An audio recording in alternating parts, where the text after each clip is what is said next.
Hey, welcome to the Bedley Brothers on Elementary Chat. We are here at Cue 2013. We got a big checklist for this conference. Tim, what do we got planned? Well, Sir Ken Robinson's in the house. Kevin Honeycutt, creative genius, is here doing the keynote and see what's new coming out for ed tech. We're going to touch base with quite a few teachers, educators out there that are integrating technology into their classrooms. And hopefully we'll get in touch with Sir Ken Robinson, Kevin, and we'll see what happens. Who knows? Let's try. What's different about your book that we'd want to read your book? Well, I'm a high school English teacher, so I started blending my classroom about 3 or 4 years ago, and there's no literature for people in K through 12 about how to tangibly get that done. There's a lot of post-secondary theoretical stuff, pedagogical, but no concrete resources, which is... How in the world do you have time to do something like that and teach at the same time? And I'm a mom. And you're a mom. You have what, 1, 2 kids? Two. I have a 4-year-old and a 5-year-old. Oh I know. gosh. I had no time when my kids were that age. Yeah. So how did you pull that off? I have a caffeine addiction and I don't sleep a lot. Hey, we're here with Brett Coley at Cue13. Sir Ken Robinson was amazing. He's hilarious, number one, but just such great information. I thought one of the great lines was, he said that one of the marks of a great teacher is being able to say, I don't know, what do you think?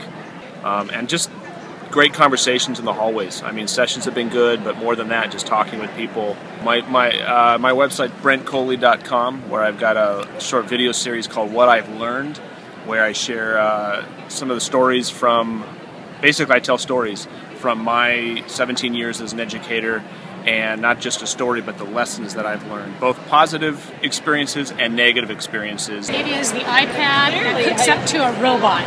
So basically you live stream your face through the iPad, but it's on a robot. So any teacher that needs to be out for the day or maybe needs to run out for an hour can use this robot in place of the teacher. Jay? Yeah. I'm Scott.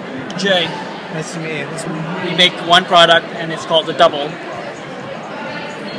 So Thank you, Vanna.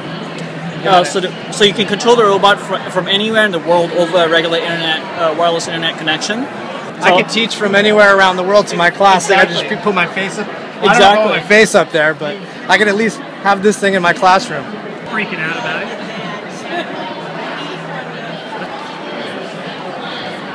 It's Game Desk. Game Desk is all about. Alright, well I'm from Game Desk. We're a non-profit in Los Angeles. We create innovative learning tools, as I shared with you guys earlier. Very fortunate to have been sponsored by AT&T, the Bill and Melinda Gates Foundation, and currently working on an online portal, the #1 resource for teachers, parents, and students to have access to great content curriculum that is innovative and engaging for students.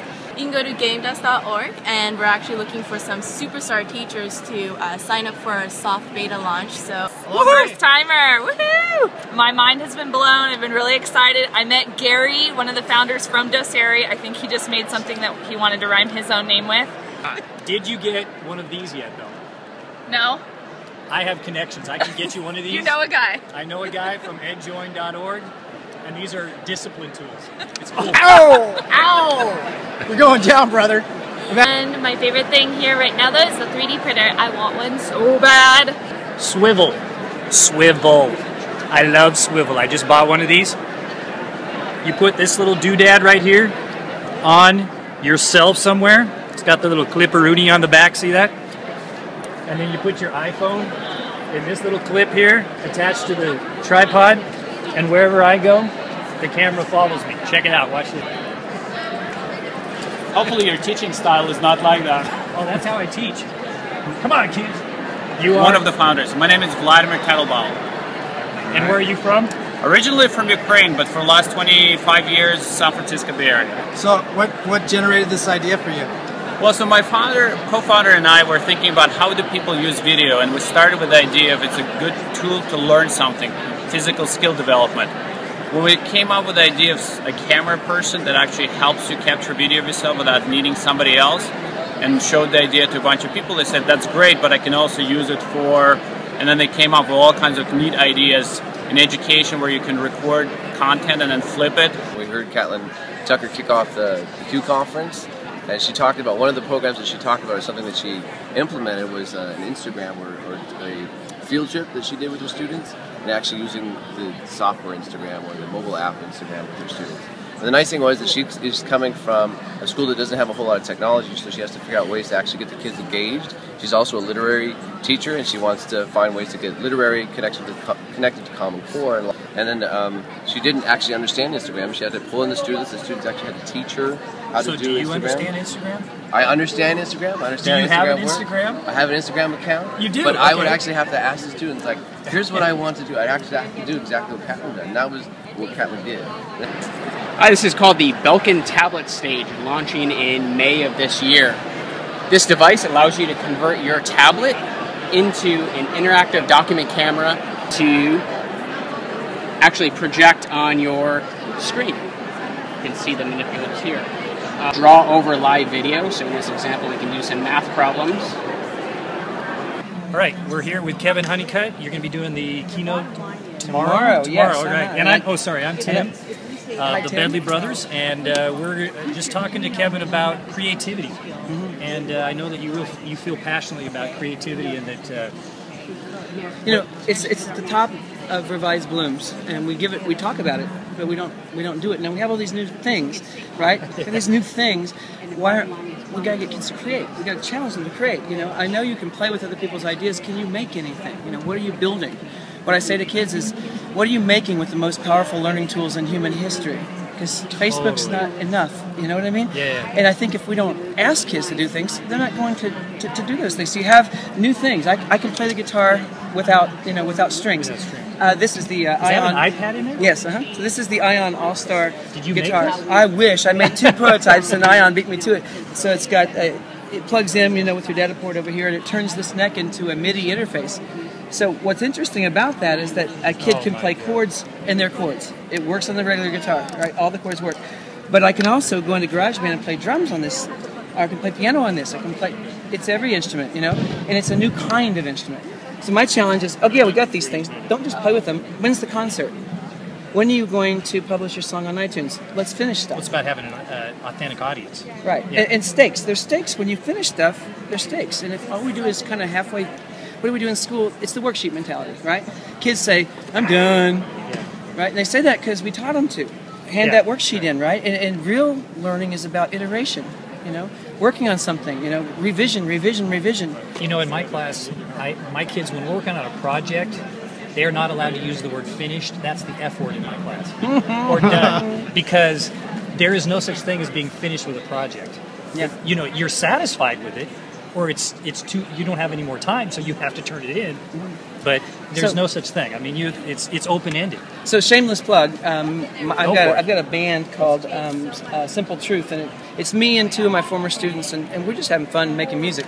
But then we publish the music. It's on iTunes, and we don't wait till we're perfect. We iterate. So we'll drop an album. I'll say my album's dropping next Tuesday, and we drop this, and it's okay. A little loose in the britches. Then we drop the same album, tightened up a little bit, and we just keep revising, and right in front of everybody. Oh, that's sweet. Yeah. Yeah, and it's that weird really because models for the kids. I think so. The revision process. And even though my music's awful, I'm not trying to be a rock star. Not really. I'm trying to show them if an old guy like me can do it, what's your excuse? Let's do something, right? Let's finish something. I'm just excited about all the new possibilities with all of this stuff. I just want to see creativity at the helm. How long have you had this? Oh, about a year. Okay. Ion made this. It pops open like a Volkswagen hood back here. Yeah. It has a spacer that will use your iPhone or an iPod Touch too, so you don't have to have a full-blown iPad. I love the way it comes apart from my suitcase. Oh my God! Look at that. Pop it together. What does something like that run? About $59 right now on Amazon. I know. No. I know. Yes. No. I bought it when it was still $100. Yeah. $59? Every school needs at least one of these. Oh. I handed this to a master I'm bass getting guitar player in New Zealand recently. I was in Auckland, Christchurch. I was in Christchurch, and this is a bass teacher. He teaches, that's all he does is teach bass. He's amazing. I handed him this, and I put it on the bass in GarageBand, and he's dubious. I can tell he's looking at me like, he puts on headphones and disappears. Comes back and he's shredding the thing, you know what I mean? And he's liking the tap, and he's liking the sounds he's getting from the tap, and he rocked it. Good. Yeah. That'll give you the shield of Hey, Robert, if you don't mind. Yes, you can. Sorry. No.